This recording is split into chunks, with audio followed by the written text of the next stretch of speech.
Bonjour à tous, je vous invite à écouter 3 extraits des épisodes que je vais publier dans les prochains jours. Ce sont des morceaux piochés au cours des échanges menés lors du France Digital Day, l'événement phare du paysage tech français. L'année dernière, j'avais reçu les banquiers Lombard Odier et Rothschild & Co.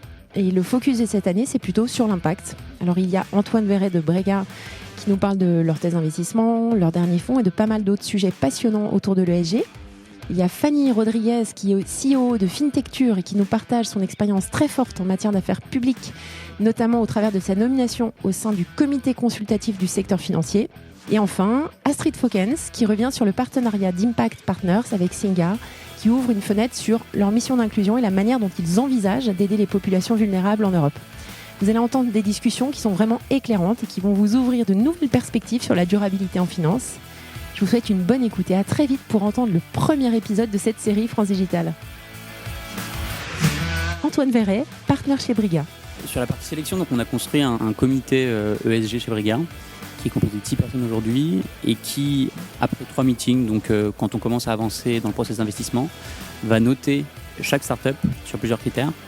Et donc du coup, en fonction du score de durabilité, d'impact environnemental, social et de gouvernance, on va pouvoir décider ou non de poursuivre l'investissement dans une startup. Ça nous est déjà arrivé d'arrêter une due diligence et de ne pas investir dans une startup puisqu'on pensait qu'elle était néfaste sur un de ces 3 critères, ou en tout cas que, au vu de ces 3 critères, l'impact sur le monde n'était pas forcément ce qu'on attendait. Fanny Rodriguez, COO de FinTechture. C'est vrai qu'on est tout petit, il y a les avantages et les challenges. Dans les avantages d'être petit, c'est qu'on peut être très réactif et donc s'échanger l'information très rapidement pour savoir comment on peut contribuer à notre niveau à la finance durable. Donc moi j'ai fait un échange justement récemment cette semaine pour préparer cette interview et on a les retours tout de suite. Donc ça c'est quand même un avantage d'être petit, c'est notre souplesse, notre réactivité, aussi le fait qu'on est des fintech et donc voilà, ça va très vite et ça va beaucoup plus vite que si on était dans d'autres secteurs. Après, on essaie tous de prendre en compte le sujet du développement durable. Astrid Fokens, directrice associée chez Impact Partners. Clairement, en Allemagne, il y a beaucoup plus de fonds à impact environnementaux et on a, de par ce fait, un positionnement qui est absolument unique puisqu'on regarde les deux et qu'on ne fait pas d'investissement si le projet environnemental n'a pas d'impact social.